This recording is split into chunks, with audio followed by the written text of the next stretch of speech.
Leviticus 15. Charges or discharges causing uncleanness. The Lord said to Moses and Aaron, "Speak to the Israelites and say to them, when any man has an unusual body discharge, such a discharge is unclean." Or such a discharge, whether it continues flowing from his body or is blocked, it will make him unclean. This is how his discharge will bring about uncleanness. Any bed with a man in discharge lies will be unclean. Anything he sits on will be unclean. Anyone who touches his bed must wash their clothes and bathe with water, and they will be unclean until evening. Whoever sits on anything that the man with discharge sat must wash their clothes and bathe in water, and they will be unclean till evening. Whoever touches the man who has a discharge must wash their clothes, bathe with water, and they will be unclean until evening. If the man has a discharge spits on anyone who is unclean, they must wash their clothes, bathe with water, and they will be unclean until evening. Everything the man sits on when riding will be unclean, and whoever touches any of the things that were under him will be unclean till evening. Whoever picks up those things must wash their clothes and bathe in water. They'll be unclean till evening. Anyone the man has discharged touches without rinsing his hands with water must wash their clothes and bathe with water, and will be unclean till evening. A clay pot that the man touches must be broken. Any wooden article must be rinsed with water. When the man is cleansed from discharge, he is to count off 7 days from the ceremonial cleansing. He must wash his clothes and bathe himself with fresh water. He will be clean.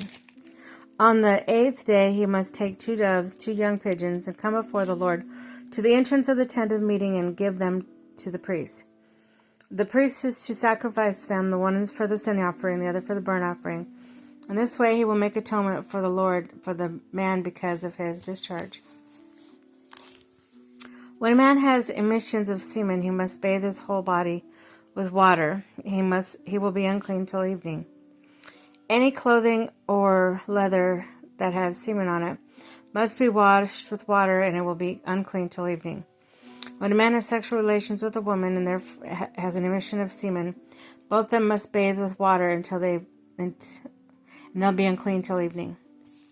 When a woman has a regular flow of blood, the impurity of her monthly period will last 7 days. Anyone who touches her will be unclean till evening.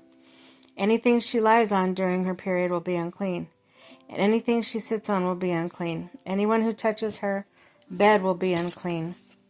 They must wash their clothes and bathe with water. They will be unclean till evening. Anyone who touches anything she sits on will be unclean. They must wash their clothes and bathe with water, and they will be unclean till evening. Whether it is the bed or anything she was sitting on, when anyone touches it, they will be unclean till evening. If a man has sexual relations with her in her monthly flow, touches him, he will be unclean for 7 days.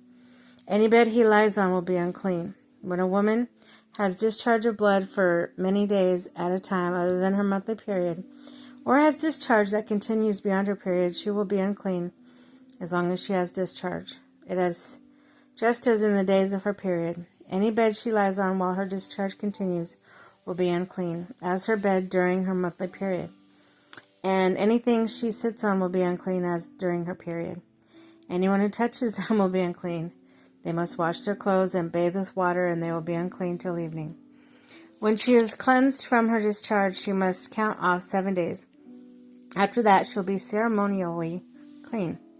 On this 8th day, she must take 2 doves, 2 pigeons, and bring them to the priest at the entrance to the tent of meeting. The priest is to sacrifice one for sin offering and the other for burnt offering. In this way, he will make atonement for her before the Lord for uncleanness of her discharge. You must keep the Israelites separate things that make them unclean, so they will not die in their uncleanness for defiling my dwelling place, which is among them. These are the regulations for a man with discharge, for anyone made unclean by emissions of semen, and for the woman in her monthly period, for a man or a woman with discharge, and for a man who has sexual relations with a woman who is ceremonially unclean.